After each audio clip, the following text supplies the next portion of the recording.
وہ آگے مزید چل نہیں سکتا. یہ ہیئرنگ ابھی فی الحال جاری ہے. خواجہ حارث اس پہ اپنے آرگومنٹس دے رہے ہیں. جسٹس منصور علی شاہ صاحب کے بہت اچھے اس پہ سوالات و آبزرویشن سامنے, جسٹس اعجاز الاحسن کی اور خود چیف جسٹس عمر عطا بندیال صاحب کی.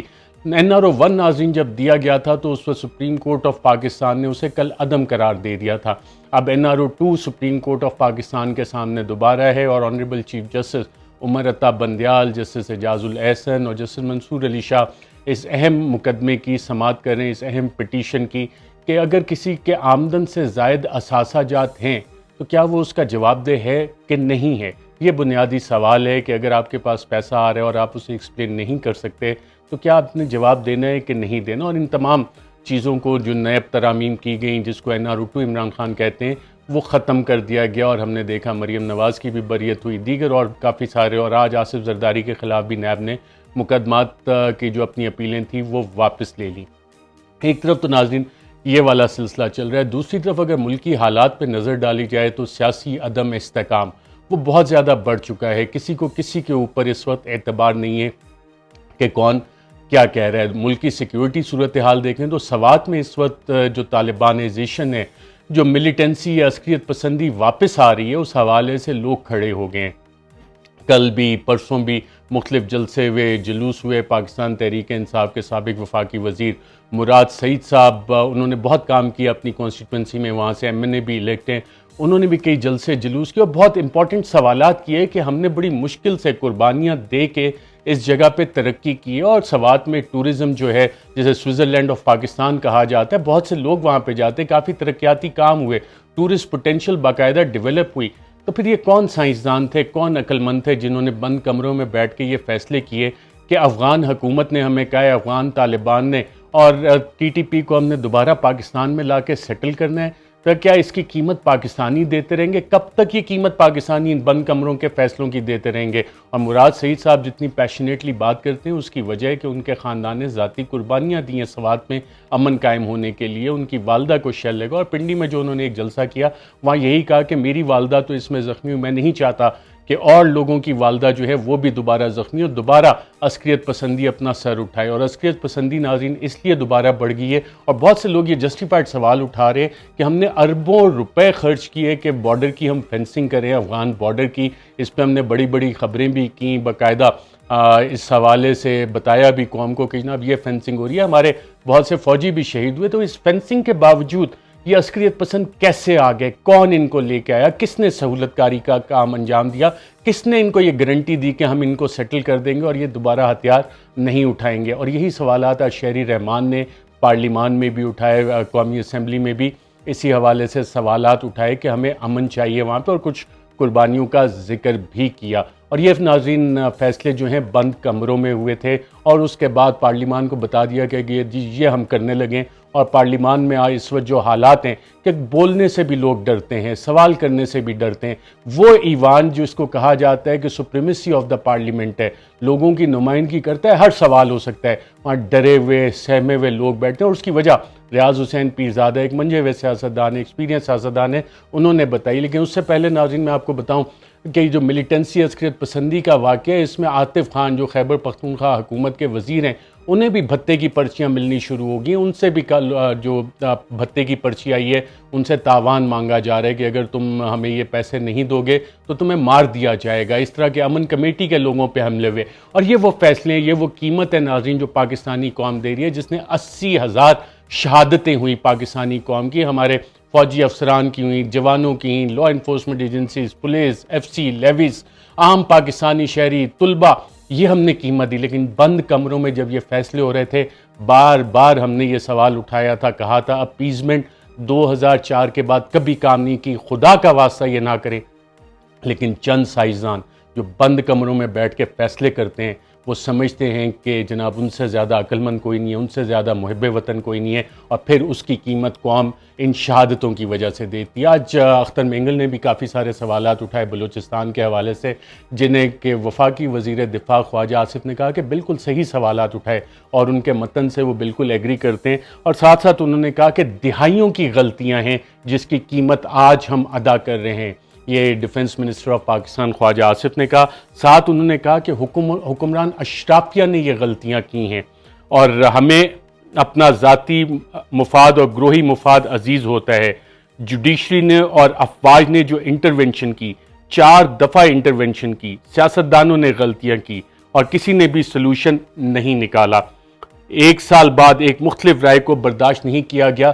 یہ بلوچستان میں اس فوجی کارروائی کا انہوں نے ذکر کیا جس میں 600 افراد مارے گئے انڈیپینڈنس کے فوراً بعد، وہاں پہ باقاعدہ طور پہ جس کو کہ انسرکشن کہتے ہیں، پہلی انسرکشن کا اسے نام دیا گیا، اس کا حوالہ دیا گیا خواجہ آصف صاحب کی طرف سے، وفاقی وزیر دفاع کی طرف سے۔ ساتھ انہوں نے کہا سوات میں جو کچھ ہو رہا ہے، سوات کا انہوں نے بھی سوال اٹھایا، اور یقیناً یہ سوال اسی کانٹیکس میں کہ جن چند عقل مندوں نے، سائنسدانوں نے یہ سمجھتے ہوئے کہ جی ہم سے زیادہ محب وطن کوئی نہیں، ہم سے زیادہ عقل کسی کو نہیں ہے، اور واپس لانے کا یہ فیصلہ کیا، کیونکہ افغان طالبان نے یہ کہا تھا ان کو واپس لے کے جاؤ، ان سے بات چیت کرو، انہیں ری سیٹلمنٹ کرو۔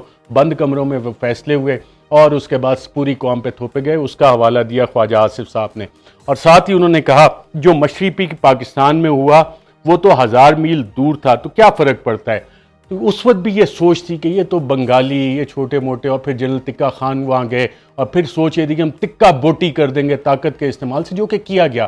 جنرل آغا یحییٰ محمد خان جو اس وقت جنرل رانی کے بالکل عشق میں گرفتار تھے، شباب اور کباب دونوں چلتے تھے، اور یہ حمود الرحمن کمیشن رپورٹ کے ناظرین جو ایک ورژن سامنے ہے، یہ اس میں لکھا ہوا ہے، سابق جو ریٹائرڈ افسران ہیں ان کی کتابوں میں، یادداشتوں میں لکھا ہوا ہے کہ یہ وہ جرنیل تھے جو کہ شباب اور کباب میں مصروف تھے اور پیچھے مشرقی پاکستان جل رہا تھا، وہاں پہ جنرل رانی کے عشق میں یحییٰ خان شراب کے نشے میں دھت رہتا تھا، اور اس پہ ریکمنڈیشنز دی گئی تھی حمود الرحمن کمیشن رپورٹ میں کہ کس کے خلاف کون سی کارروائی کرنی ہے، لیکن آج تک نہ حمود الرحمن کمیشن رپورٹ کو پبلک کیا گیا، نہ وہ کارروائیاں کی گئی، نہ ایبٹ آباد کمیشن رپورٹ کو پبلک کیا گیا، نہ اس کی ریکمنڈیشنز پہ عمل کیا گیا، اور اس طرح کے بہت سارے واقعات ہیں، کیونکہ ابھی تک ہماری پچھلے 75 سال میں یہ فیصلہ نہیں ہو سکا کہ پاکستان کی اصل نمائندگی کرتا کون ہے، اور چند لوگوں نے یہ ٹھیکہ لے لیا ہے کہ جناب ہم یہ بتائیں گے کہ جناب سیڈیشن کون کر رہا ہے، غداری کون کر رہا ہے،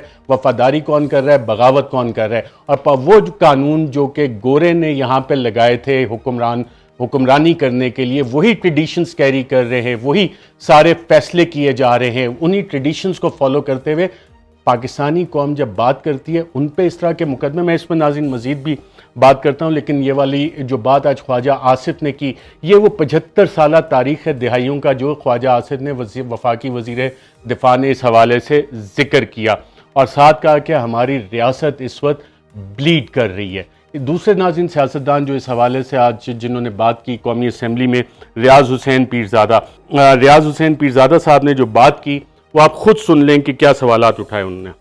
وہی کرنا چاہیے ہمیں اقتدار کی کرسیوں کے لیے، چاپلوسی یعنی اداروں کے باہر جن اداروں نے ہماری تباہی کا باعث جو بن چکے ہیں۔ جی ناظرین، بات انہوں نے کی ریاض حسین پیرزادہ وفاقی وزیر، اداروں کی چاپلوسی، پارلیمنٹیرینز کو لوگ الیکٹ کرتے ہیں چاہے وہ سینیٹر ہوں قومی اسمبلی کے، لیکن ریاض حسین پیرزادہ کیا کر رہے ہیں کہ اداروں کی چاپلوسی سے جو لوگ آتے ہیں وہ کیا انڈیپینڈنٹلی عوام کی بات کر سکتے ہیں؟ وہ تو پھر انہی کے غلام ہوں گے، غلام در غلام، کوئی اداروں کا غلام ہے اور کوئی ادارے باہر امریکہ کے غلام ہے، کوئی برطانیہ کے غلام ہے۔ پچھلے 75 سال کی تاریخ میں یہ ثابت ہوتا آ رہا ہے۔ کیا کہہ رہے ریاض حسین پیرزادہ، سنتے ہیں ناظرین۔ میں اس وقت انٹرنیشنلی بھی فیس کر رہا ہوں تنقید ہماری ہیومن رائٹس کے حوالے سے، اور ان کو ڈیفینڈ کرنے کے لیے میری ذمہ داری بھی ہے کیونکہ میں نے حلف لیا ہے کہ میں نے پاکستان کے اداروں کو بھی ڈیفینڈ کرنا ہے، لیکن اسپیکر ضمیر پہ بوجھ رکھ کے۔ جی ناظرین، یہ ایک اور اہم بات کی کہ پاکستان کے اداروں کا بھی میں نے دفاع کرنا ہے اور میری ذمہ داری ہے ضمیر پہ بوجھ رکھے۔ نہیں منسٹر صاحب، آپ کی یہ ذمہ داری نہیں ہے کہ اگر ادارے کوئی غلط کام کریں، انسانی حقوق پامال کریں، اگر کوئی مجرم ہو تو اس کا دفاع کرنا بالکل آپ کا کام نہیں ہے، نہ قومی سطح پہ نہ انٹرنیشنل سطح پہ۔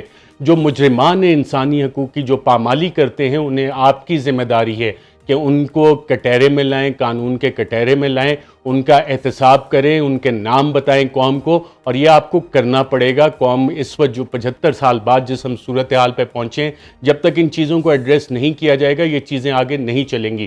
آج وفاقی وزیر دفاع بھی کھڑے ہوئے، ریاض حسین پیرزادہ صاحب بھی، اور انہوں نے بھی جو باتیں کی، کسی نے اعظم سواتی کا نام نہیں لیا کہ اعظم سواتی ایک سینیٹر، ایک پارلیمنٹیرین، وہ ایک ٹویٹ کر دیتا ہے آرمی چیف کے حوالے سے تو اسے اٹھا لیا جاتا ہے, اس پہ مقدمہ درج کر دیا جاتا ہے, اسے برہنہ کیا جاتا ہے, اس پہ تشدد کیا جاتا ہے. اس حوالے سے ہمارے پارلیمان میں تو بات نہیں اٹھ رہی, لیکن امریکہ میں کانگریس مین اس پہ سوال اٹھا رہے ہیں, اور بالکل بجا سوالات اب باہر سے اٹھ رہے ہیں, کیونکہ جو اداروں میں لوگ بیٹھے ہیں کہ اگر آرمی چیف جو ہے اس کے حوالے سے کوئی ٹویٹ کر دے, بات کر دے, تو اسے اٹھائیں گے, برہنہ کریں گے, تشدد کریں گے. تو اس کا دفاع کوئی نہیں ہو سکتا. ان مجرمان کو سامنے آنا چاہیے. اور اس حوالے سے جو سینیٹرز نے پی ٹی آئی کے آنریبل چیف جسٹس کو ایک درخواست دی ہے, آج دوسرا دن ہو گیا اس پہ آنریبل چیف جسٹس کی آفس کی طرف سے ابھی کوئی کارروائی سامنے نہیں آئی کہ اس پہ کیا ایکشن لینا ہے, جو مجرمان ہیں ان کا کرنا کیا ہے.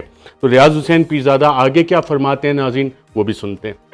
پاکستان کے ادارے میں کھل کے کہوں گا, نہ عدلیہ اب ہمارا تحفظ کر سکی ہے, نہ ہماری افواج تحفظ کر سکی ہے. اور یہ جو بلیڈنگ ہو رہی ہے یہ صرف بلوچستان کے لیے تو ہمارا دل ہمیشہ روتا ہے.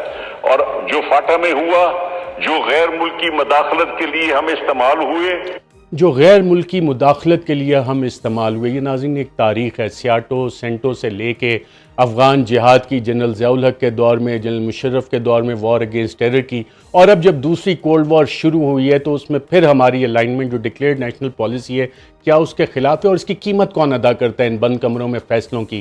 پاکستانی قوم ادا کرتی ہے. جو ریاض حسین پیرزادہ وفاقی وزیر کہہ رہے ہیں کہ بلوچستان, فاٹا, خیبر پختونخوا, اور یہ کس لیے ہو رہا ہے؟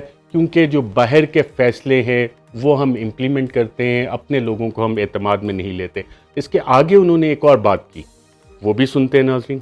جو ہمارے ادارے استعمال ہوئے, اور جس طرح پارلیمنٹ میں لوگوں کو چن کے اور یہاں پہ سلیکٹڈ آ گئے, اور جس طرح ایکسٹینشنوں کے چکر میں اس ملک کے ساتھ کھلواڑ ہوتا ہے, نہ عدلیہ اس کو سنبھالا دے سکی ہے.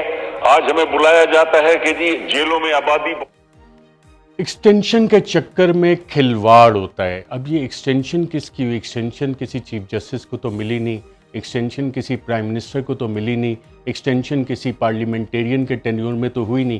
ایک ایکسٹینشن پچھلے دور میں ہوئی ہے جس میں ان سب نے ووٹ ڈالا تھا اور پرائم منسٹر سے زیادہ ووٹ دیے تھے, وہ چیف آف آرمی سٹاف کی جنرل قمر جاوید باجوہ کی ایکسٹینشن تھی, جس میں یہ سب دوڑے گئے تھے. اور نواز شریف نے لندن سے باقاعدہ خواجہ آصف کو کہا تھا کہ 1 منٹ میں جاؤ اور جنرل باجوہ کے حق میں ووٹ ڈالو, اور پھر میکسیمم میجورٹی سے جنرل باجوہ کی ایکسٹینشن کی گئی 3 سال کی. اس جس کو کہ یہ کھلواڑ کہہ رہے ہیں ریاض حسین پیرزادہ, اس کھلواڑ میں عمران خان, ان کی حکومت, پی ڈی ایم, یہ تمام کے تمام اکٹھے سارے کے سارے شریک جرم تھے جنہوں نے یہ ایکسٹینشن کی, اور اس کو باقاعدہ طور پہ انہوں نے اس پہ ووٹ ڈالے. اس میں اور بھی کافی سارے شریک جرم تھے, لیکن وقت کی بات ہوتی ہے ناظرین, لوگ سیکھتے بھی ہیں اس حوالے سے. وقت آ گیا ہے کہ یہ قوم سیکھے اپنی غلطیوں سے, اور اب آگے چلنا چاہیے اس حوالے سے. تو ریاض حسین پیرزادہ صاحب نے ناظرین اس حوالے سے یہ بات کی. اب جو ناظرین ملک میں معاملات اس وقت چل رہے ہیں, متحدہ قومی موومنٹ, اس کی رابطہ کمیٹی کا اجلاس ہے, وہ بھی یہ چاہ رہے ہیں ان کے مقدمات جلد سے جلد ختم کیے جائیں. جو NRO2 کے باقی بینیفیشریز ہیں, پیپلز پارٹی اور نون لیگ, ان کو بھی اسی طرح سے فائدہ دیا جائے. اور باقی جو کام چل رہا ہے لوکل گورنمنٹ الیکشن, وہ تو آپ کو پتہ لگ ہی گیا ہے کہ ضمنی انتخابات میں عمران خان کی کامیابی کے بعد یہ سب کے سب بھاگ رہے ہیں. اور اس وقت پی ڈی ایم میں سوچ یہ ہے کہ اگر الیکشنز کہیں جلدی فورس کیے جاتے ہیں, جو اسٹیبلشمنٹ کو انہوں نے باقاعدہ طور پہ کنوے کیا ہے, جو اطلاعات آ رہی ہیں کہ کچھ الیکشن پہ بات چیت شروع ہوئی, تو پوری پی ڈی ایم نے کہا ہے, نواز شریف نے کہا ہے, مولانا فضل الرحمان نے کہا ہے, آصف زرداری نے, کہ اگر وقت سے پہلے الیکشن کروائے گئے تو ہم بائیک آؤٹ کریں گے. اس کا سلوشن کیا ہے؟ اگر الیکشنز کی طرف جاتے ہیں اور یہ حکومت نہیں چل پاتی اور نیب کے قوانین واپس آ جاتے ہیں, تو 2/3 سے آنے والی جو حکومت ہے وہ ان سب کا احتساب کر سکتی ہے. اور انہوں نے حکومت لی کیوں تھی؟ انہوں نے نیا آرمی چیف اپوائنٹ کرنا تھا اپنی مرضی کا, جو کہ خرم دستگیر وفاقی وزیر کہہ چکے ہیں, دیگر حکومتی لوگ کہہ چکے ہیں کہ ہم نے اپنا آرمی چیف اپوائنٹ کرنا تھا. ہم نے اس لیے عمران خان کی حکومت کو گھر بھیجا کیونکہ احتساب بہت تیزی سے شروع ہونے والا تھا, سب کے سب نے جیل جانا تھا, اس لیے انہیں گھر بھیجا اور اپنا NRO2 لیا. اور اس دوران عوام کے ساتھ کیا ہوا وہ پچھلے 6 ماہ میں ہمارے سامنے ناظرین آ گیا ہے کہ مہنگائی آسمان سے باتیں کر رہی ہیں, لوگوں کے پاس بجلی کے بل دینے کے پیسے نہیں ہیں, بچوں کے اسکول کی فیس دینے کے پیسے نہیں ہیں, 2 وقت کی روٹی کھانے کے پیسے نہیں ہیں. انٹرنیشنلی عالمی طور پہ پاکستان کے بارے میں کہا جا رہا ہے کہ پاکستان خدا نہ خواستہ ڈیفالٹ کر جائے گا, پاکستان کا دیوالیہ نکل جائے گا. یہ وہ کاررسانی ہے پچھلے 6 ماہ میں جو اس حکومت نے کی ہے. ناظرین فی الحال کے لیے اتنا ہی. اپنا بہت بہت خیال رکھیے گا. مجھے دیجیے اجازت. اللہ حافظ. Subscribe our YouTube channel now and don't forget to press the bell icon for latest updates.